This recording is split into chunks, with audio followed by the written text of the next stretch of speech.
Hello everyone, welcome to my channel Learn with Manpreet Banka. My today's topic is comparative income statement. तो आज की video में discussion होने वाली है comparative income statement के प्रैक्टिकल प्रॉब्लम्स की। तो बने रहिए वीडियो के एंड तक comparative income statement के प्रैक्टिकल प्रॉब्लम्स को समझने के।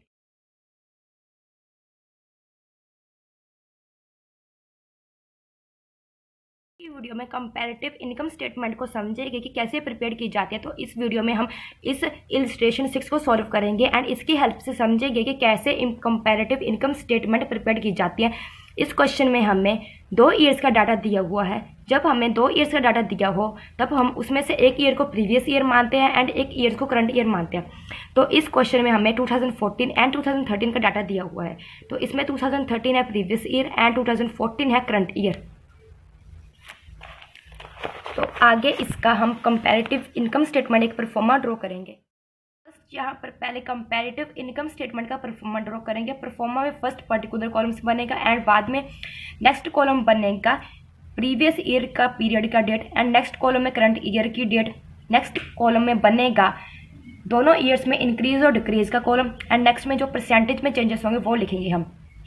तो कंपैरेटिव स्टेटमेंट का क्या मीनिंग होता है एंड कंपैरेटिव स्टेटमेंट के ऑब्जेक्टिव्स एंड पूरा प्रोसीजर मैंने प्रीवियस वीडियो में डिस्कस किया। इस वीडियो में इसका न्यूमेरिकल पोर्शन डिस्कस होगा, प्रैक्टिकल प्रॉब्लम डिस्कस होगी।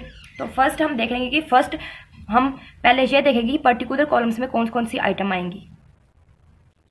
तो फर्स्ट क्वेश्चन में यहाँ पर पहले इन्होंने इनकम हेडिंग दिया हुआ है एंड सेकंड नंबर पर एक्सपेंसेस हेडिंग दिया हुआ है। तो फर्स्ट हम पहले अपने क्वेश्चन में इनकम लिखेंगे एंड बाद में हमें जो ऑपरेशन से रिवेन्यू हुई है वो हम लिखेंगे। हमारी 2013 की है 20 लाख एंड 2014 की है 22 लाख, वो हम लिखेंगे। 2013 की 20 लाख एंड 2014 की जो ऑपरेशन से रिवेन्यू हुई है वो हमने यहाँ लिख ली 22 लाख। उसके बाद नेक्स्ट कॉलम में लिखेंगे अदर इनकम्स। ये तो हमारी वो इनकम्स है जो हमें ऑपरेशन से हुई है। उसके बाद नेक्स्ट कॉलम में अदर इनकम्स। अदर इनकम 2014 में है 40,000 एंड 2013 में भी है 40,000। तो फर्स्ट नेक्स्ट हमें इन्होंने अदर इनकम से कही थी 2013 की 40,000 एंड 2014 की हमने 40,000 लिख ली। इनकम्स में से सिर्फ हमें इन्होंने 2 इनकम दी हुई है, ऑपरेशन से जो रिवेन्यू हुई एंड अदर इनकम्स। जे हमने रिवेन्यूज लिख ली एंड टोटल रिवेन्यू इन्होंने हमें यहाँ पर भी बताया कि 2014 ईयर्स की 22,40,000 एंड 2013 की 20,40,000 है।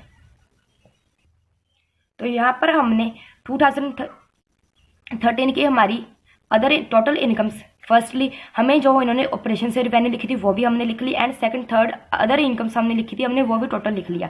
इन दोनों को प्लस करने के बाद आएगा टोटल रिवेन्यू, वो होगा 2013 का 20,40,000 एंड 2014 का होगा 22,40,000। उसके बाद नेक्स्ट बनेगा एक हेडिंग जहाँ पर जैसे यहाँ पर इन्होंने हमें हेडिंग दिया है, फर्स्ट दिया था इनकम्स का, वैसे ही सेकंड दिया एक्सपेंसेस, वैसे ही हमको अपने आंसर में लिखेंगे सेकंड हेडिंग एक्सपेंसेस, जिसमें हम जो हमारे 2013 के एक्सपेंसेस एंड जो 2014 के एक्सपेंसेस हैं हम 1 बाय 1 लिखते जाएंगे। तो यहाँ 2014 का फर्स्ट एक्सपेंसेस है purchases of stock and trade 17 lakh and 2013 का है 16 लाख। तो ये एक्सपेंसेस हमने यहाँ लिख लिया, purchase of stock in trade 16 lakh and 2014 का है 17 लाख। उसके बाद नेक्स्ट है चेंजेस इन इन्वेंट्री, इसका है 80,000, इसका है 60,000। तो जैसा हमें उन्होंने क्वेश्चन बोला था कि चेंजेस इन इन्वेंट्री 2013 की है 60,000 एंड 2014 की है 80,000, वैसे हमने जहाँ लिख ली। उसके बाद नेक्स्ट है एम्प्लॉय बेनिफिट एक्सपेंसेस 2014 की है 70,000 एंड 2013 की है 60,000। तो वैसे ही हम यहाँ पर एम्प्लॉय बेनिफिट एक्सपेंसेस 2013 के एंड 2014 के लिखेंगे। उसके बाद नेक्स्ट एक्सपेंसेस इन्होंने बताया कि फिनेंस कॉस्ट का 50,000 एंड 2013 का भी है 50,000, वही हम यहाँ पर लिखेंगे फिनेंस कॉस्ट 2013 की 50,000 एंड 2014 की 50,000। कोई इंक्रीज और डिक्रीज नहीं हुआ है इन दोनों ईयर्स में फिनेंस कॉस्ट को लेकर। उसके बाद नेक्स्ट एक्सपेंसेस है डेप्रिसिएशन 20,000 50,000। नेक्स्ट डेप्रिसिएशन है 2014 की 20,000 एंड 2013 की 15,000। तो ऐसे ही हम डेप्रिसिएशन का अमाउंट यहाँ लिखेंगे। 2013 का था 15,000 एंड 2014 का है 20,000। जो एक्सपेंसेस थे जो वो हमने लिख ले एंड नेक्स्ट एक्सपेंसेस इन्होंने बताया अदर एक्सपेंसेस। अदर एक्सपेंसेस 2014 का 15,000 एंड 2013 का है 35,000। अदर एक्सपेंसेस 2013 का हमने जहाँ लिखा एंड 2014 का इस कॉलम में लिखा। उसके बाद यहीं पर हमें इन्होंने टोटल बताया कि हम जैसे हमने यहाँ पर टोटल रेवेन्यू के मैटर में हमें इन्होंने टोटल रेवेन्यू लिखी थी कि 22,40,000, वैसे ही टोटल एक्सपेंसेस यहाँ से लेकर यहाँ तक जितने टोटल खर्चे हुए वो हमने उसका टोटल करेंगे। टोटल आया 19,70,000 एंड 2013 का आया 18,20,000। तो वही टोटल हम यहाँ, तो ये सारे एक्सपेंसेस ऐड करने के बाद जो टोटल एक्सपेंसेस आए 2013 के 18,20,000 एंड 2014 के 19,70,000 आए हैं।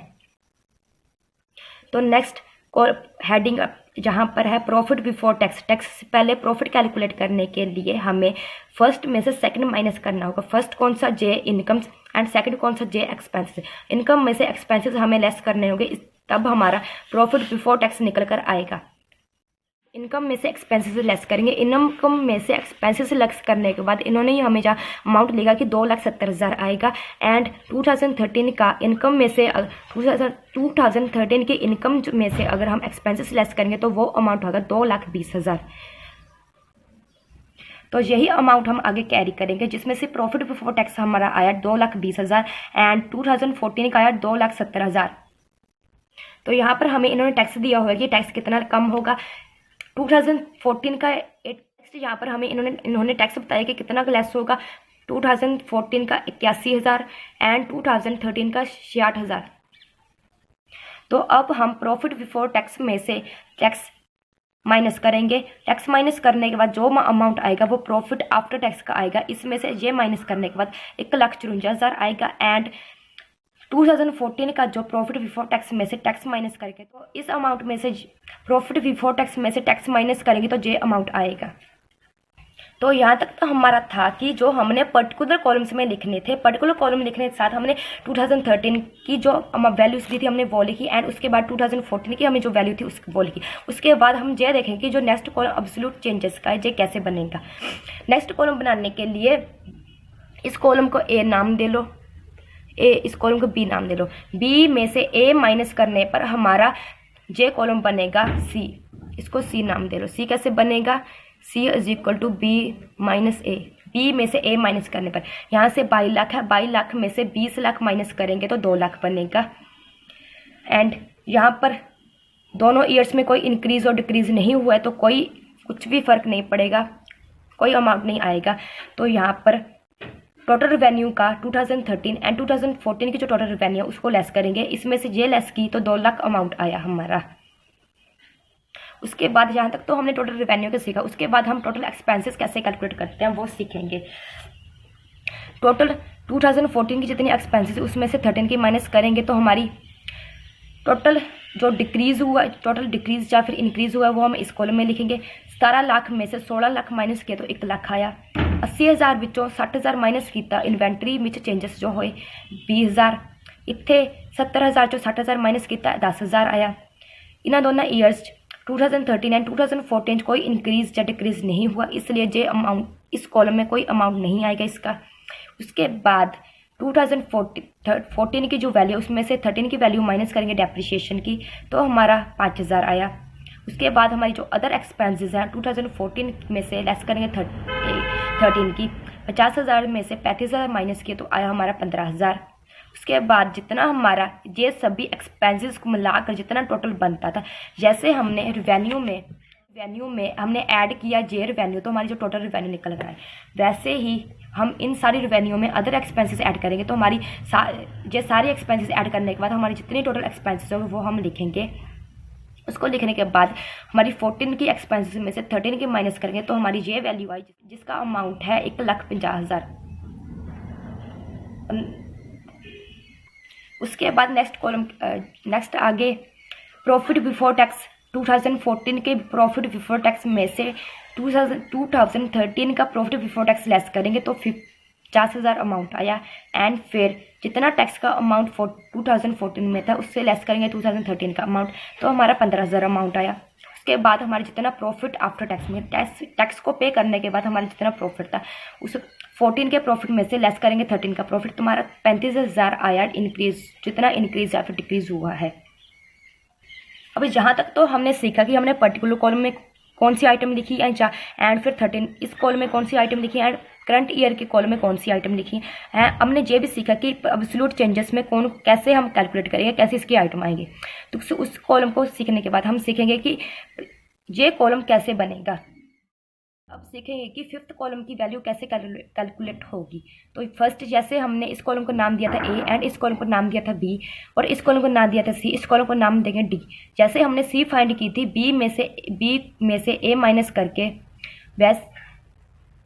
तो नेक्स्ट अब हम सीखेंगे कि डी कॉलम में कौन सी वैल्यूज लिखेंगे। इस कॉलम को हमने डी नाम दिया, जैसे कि इस कॉलम को ए नाम दिया था एंड इस कॉलम को बी एंड इस कॉलम को सी नाम दिया था एंड सी कॉलम की हमने वैल्यूज को फाइंड किया था। बी से माइनस करेंगे हम ए, तो सी कॉलम की वैल्यू आती थी। वैसे ही हम अब फाइंड करेंगे कि डी कॉलम की वैल्यू को हम कैसे कैलकुलेट करेंगे। अगर जब हम डी कॉलम की वैल्यू को फाइंड करेंगे तब ये हमारी सी कॉलम की जो वैल्यू होगी उसके अपॉन करेंगे ए, फिर मल्टीप्लाई करेंगे 100, सी अपॉन ए मल्टीप्लाई 100। जैसे कि जहाँ सी में जो वैल्यू है रिवेन्यू फ्रॉम ऑपरेशन से 2 लाख, इसमें अपॉन करेंगे 20 लाख, मल्टीप्लाई करना इसको 100 से, सी अपॉन ए हो गया, फिर मल्टीप्लाई करेंगे 100 से, फिर 10% वैल्यू आ गई इसकी। उसके बाद इस कॉलम में कोई इंक्रीज और डिक्रीज नहीं होता, इसलिए इसमें जहाँ ही इसको कोई वैल्यू नहीं आती, इसलिए यहाँ भी कोई वैल्यू नहीं आएगी। इसके बाद जो टोटल रिवेन्यू का कॉलम था, टोटल रिवेन्यू का हेडिंग था, उसमें से हमने जब बी माइनस ए किया था तो सी कॉलम की वैल्यू आई थी। अब सी अपॉन ए करेंगे, फिर मल्टीप्लाई करेंगे 100 से, सी अपॉन ए किया, 2 लाख अपॉन किया 20,40,000 मल्टीप्लाई किया 100 से, तो 9.80 की वैल्यू आई। तो ऐसे ही 1 बाय 1 हम सॉल्व करेंगे। जैसे मैंने आपको रिवेन्यू का बताया वैसे ही हम एक्सपेंसेस का भी सॉल्व करेंगे। तो यहाँ पर 1 लाख अपॉन 16 लाख करेंगे, मल्टीप्लाई करना 100 से, फिर जे वैल्यू आएगी। उसके बाद 20,000 अपॉन 60,000 करना, मल्टीप्लाई करना 100 से, फिर 33.33 वैल्यू आनी। फिर 10,000 अपॉन करना 60,000 मल्टीप्लाई करना 100 से, फिर 16.60 वैल्यू आनी। फिर यहाँ दोनों कॉलम्स में कोई इंक्रीज या डिक्रीज नहीं हुआ है, इसलिए जैसे इस कॉलम में कोई वैल्यू नहीं, इसलिए इस कॉलम में वैल्यू नहीं आएगी, बिकॉज कोई इंक्रीज और डिक्रीज हुआ ही नहीं है। उसके बाद डेप्रिसिएशन में केल में 5,000 अपॉन करेंगे 15,000, फिर मल्टीप्लाई करना 100 से, 33.33% वैल्यू आ गई इस कॉलम में। तो उसके बाद जो अदर एक्सपेंसेस थे उसके लिए 15,000 अपॉन करना 35,000, फिर मल्टीप्लाई करना 100 से, 42.86%। उसके बाद ये सारे एक्सपेंसेस ऐड करने के बाद हमारी जितनी टोटल एक्सपेंसेस आ गई, तो टोटल एक्सपेंसेस जितनी हम जैसे हमने यहाँ फाइंड की थी, इसलिए डी फाइंड करने के लिए हम 15,000 अपॉन करेंगे 11,20,000, फिर मल्टीप्लाई करना 100 से, तो वैल्यू आएगी 8.24%। उसके बाद हमने यहाँ पर हेडिंग लिखा था profit before tax. Profit before tax हमारा जितना 2013 का है एंड 2014 का, हमने सी वैल्यू फाइंड की थी, इसमें से ए जे माइनस करके तो हमारा 50,000 आया था। अब इसके अपॉन जे करेंगे, फिर मल्टीप्लाई करेंगे 100 से, फिर बाई अपॉन 73 वैल्यू आएगी। उसके बाद हम 15,000 जो टैक्सेस का वैल्यू है 15,000, इन दोनों का डिफरेंस आया, जो 15,000 अपॉन करेंगे 60,000, फिर मल्टीप्लाई करना 100 से, फिर ये वैल्यू आएगी जो हमने यहाँ लिखी है। तो उसके बाद ये सारी कैलकुलेशन करने के बाद हमारा जो प्रॉफिट आया, जब हम प्रॉफिट बिफोर टैक्स में से टैक्स लेस करेंगे तो जो हमारा प्रॉफिट बचेगा वो टैक्स पे करने के बाद वाला प्रॉफिट होगा। तो उसको इस 2014 का जब माइनस किया 2013 का, तो हमारे आज ये वैल्यू आई 35,000। तो सी अपॉन ए करेंगे, 35,000 अपॉन 1,54,000 मल्टीप्लाई करना 100 से, फिर 22.73% वैल्यू आएगी इसकी। तो ये क्वेश्चन तो यहाँ फिनिश हो गया एंड इस क्वेश्चन का, इस प्रैक्टिकल प्रॉब्लम का कंसेप्ट भी यहाँ पर फिनिश हो गया। तो यहाँ पर मैंने 1 बाय 1 डिस्कस किया कि हमने कौन से कॉलम में कौन सी वैल्यू लिखी। तो मैंने पूरी वीडियो में जो मैंने डिस्कस किया उसको इन शॉर्ट एक्सप्लेन करती हूँ। फर्स्ट हमने इस वीडियो में न्यूमेरिकल पोर्शन से स्टार्टिंग की, इसकी जो प्रैक्टिकल प्रॉब्लम थी उससे स्टार्टिंग की। इसमें हमने फर्स्ट ये सीखा पहले कि पर्टिकुलर कॉलम में कौन सी आइटम लिखेंगे। उसके बाद हमने सीखा कि उसकी जब हमने पर्टिकुलर कॉलम्स में वैल्यू लिखी तो उसके साथ हमने previous year and current years की वैल्यूज भी फिल की। एंड उसके बाद हमने करंट एब्सोल्यूट चेंजेस 2013 एंड 2014 में जो चेंजेस आई वो लिखी। एंड उसके बाद हमने परसेंटेज चेंजेस को फाइंड किया। तो ये हमने सीखा कि हमने परसेंटेज चेंजेस को कैसे लिखेंगे एंड जो एब्सोल्यूट इंक्रीज या डिक्रीज होता है 2 ईयर्स में उसको हम कैसे फाइंड करेंगे। तो ये हमने इस वीडियो में सीखा। तो आज का कॉन्सेप्ट यहाँ पर फिनिश होता है। तो मिलते हैं नेक्स्ट वीडियो में न्यू टॉपिक न्यू कॉन्सेप्ट के साथ। तब तक के लिए bye bye. Thanks for watching this video. मिलते हैं नेक्स्ट वीडियो में न्यू टॉपिक के साथ। तब तक के लिए bye bye, have a nice day.